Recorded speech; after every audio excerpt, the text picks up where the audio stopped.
So as much as I know about the history of the home, it was built in 1860 by a man called Phillips. And it would have made quite a statement on the street at that time with its front, more majestic section. When I bought it, I drove up and down this road and there was something about the house that caught my attention.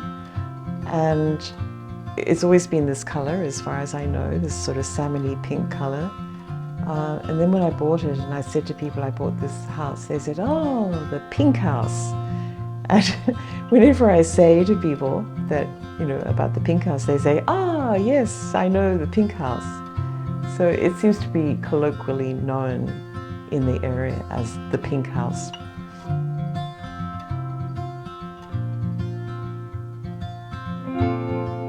My first impression of Phillips House is the striking facade. When I pulled back that fly screen and I heard the little squeak of the hinges, I thought this is going to be fun, and I certainly wasn't disappointed. My favourite thing, coming from Melbourne, where there's just a buzz of things going on all the time, my favourite thing is that I can have a balance between having a quiet life, where I go and do Tai Chi by the creek, go bird watching, all the nature related activities, go for long walks.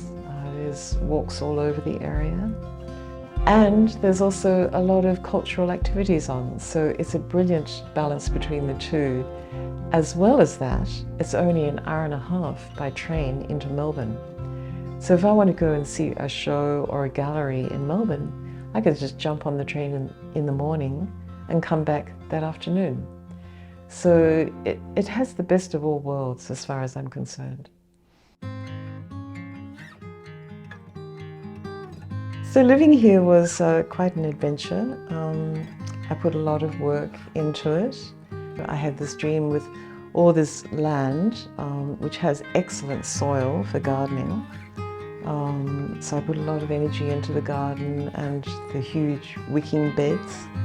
I had a massive amount of produce, fruits and vegetables.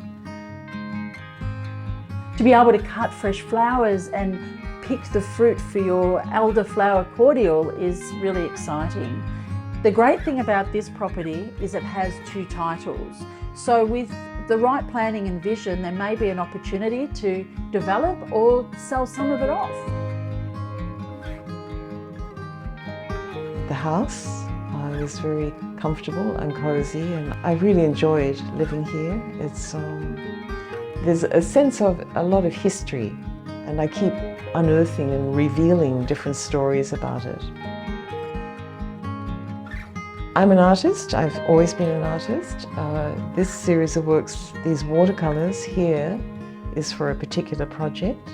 So it's always been important to me to have a space to work. So when I saw this old garage that was in a fairly dilapidated state, I thought, oh, well, there's my new studio. So I spent a bit of time with friends doing it up, and it's been a brilliant space.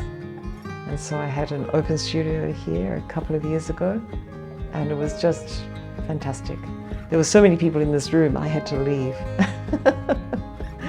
For me, I'm no artist, but I do like the idea of a yoga space or a music space, and I know many a friend that would enjoy that for their own pursuits. So this is a very convenient area. It's not very far into Castlemaine, it's just a couple of minutes by car. Over the road there's a primary school, and further down we have a new coffee shop which we all absolutely adore. We call it Natasha's, but in actual fact it's called the Merchant's Cafe, and it's next door to the Five Flags Hotel. So there's a few things dotted around, and there's a sense of Campbell's Creek sort of getting more momentum as a place to be. This property is a real historical gem, not only the property itself, but everything out in the direction of Castlemaine with the goldfields, what we're so familiar with. And it's a beautiful, beautiful community, wonderful art galleries, cafes, and some beautiful historical places of interest. Every night of the week there's something on, from poetry readings to plays to music. The music scene is amazing. It's a real privilege for me to be able to represent this historical gem in its location and with all its offerings. Property is not just, however, about the bricks and mortar, but the lifestyle and the financial opportunity that can unfold over time.